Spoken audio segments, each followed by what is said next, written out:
আসসালামু আলাইকুম, সবাইকে আমন্ত্রণ জানাচ্ছি আমার শখের ব্লগ চ্যানেলে। আপনারা কেমন আছেন? আজ অনেক দিন বাদে আমি একটি বড় ভিডিও করে নিয়ে হাজির হয়ে গেলাম। আসলে ভিডিওগুলো আগেই করা থাকে, সাংসারিক বিভিন্ন ঝামেলায় দেখা গেছে ভয়েস দেওয়া হয় না, তাই লোড করাও হয় না। আর একটা ভিডিও তৈরি করা, এটাকে এডিট করা, তারপরে ভয়েস দেওয়া অনেক সময় সাপেক্ষ। অথচ আপনারা তো 1.5 মিনিট 2 মিনিটে একটা ভিডিও দেখে ফেলেন। আচ্ছা, এত কথা বাদ, চলুন আজকে রেসিপিটি সম্বন্ধে কথা বলি। এটা হচ্ছে একটি ধনিয়া পাতার ভর্তা। আর এই শীতের সিজনে যে ধনিয়া পাতাটা পাওয়া যায়, সেটার গ্রান কিন্তু সারা বছরের ধনিয়া পাতার মতো নয়।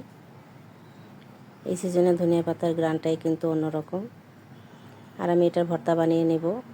সাথে দিয়েছি 2টো জলপাই। জলপাইগুলোর বিচিগুলো ফেলে চারপাশ থেকে কেটে মাংসগুলোকে নিয়ে নিলাম।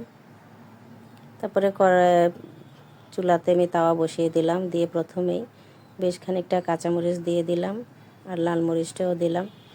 আপনারা ঝাল পছন্দ করলে আর একটু বাড়িয়েও দিতে পারেন।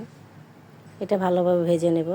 তারপরে একে একে আমি এখানে জলপাইগুলো দিয়ে দিলাম একটা রসুন, কিছু পেঁয়াজ কুচি। এগুলোকে হালকা একটু ভেজে নেব যেন ভিজা ভাজা ভাবটা চলে যায়। তারপরে দিয়ে দিলাম কুচিয়ে রাখা আমার ধনিয়া পাতাটা। এটা একবারে লাস্ট নামানোর আগে দিয়ে দেব। দিয়ে এক মিনিটের মতো নেড়ে চেড়ে আমি নামিয়ে নেব। এখন বসে গেলাম পাটা নিয়ে। এটা আসলে বাটনায় বাটলে এতটা মিহি হবে না, যতটা পাটায় বাটলে হবে।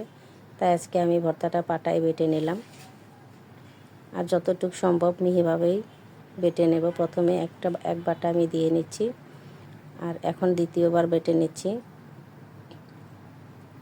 আর এই ভর্তাটা খেতে কিন্তু খুবই স্বাদ। আপনারা অবশ্যই রেসিপিটা দেখে বানিয়ে খেয়ে নেবেন। যেহেতু সাথে জলপাই আছে, একটু টক টক ভাব থাকবে। তবে টকটা অবশ্যই বুঝে দিবেন, কারণ বেশি টক হয়ে গেলে আবার খেতে ভালো লাগবে না। এই তো একবারে মিহিভাবে বেটে নিলাম। আপনারা চাইলে এর সাথে কিন্তু সরিষারগুলো দিতে পারেন। আমি মাঝে মাঝে সরিষাও দিয়ে বানাই, এবার এইভাবেও বানাই। আমার রেসিপিগুলো যদি ভালো লাগে অবশ্যই লাইক এবং কমেন্ট করবেন। ধন্যবাদ সবাইকে।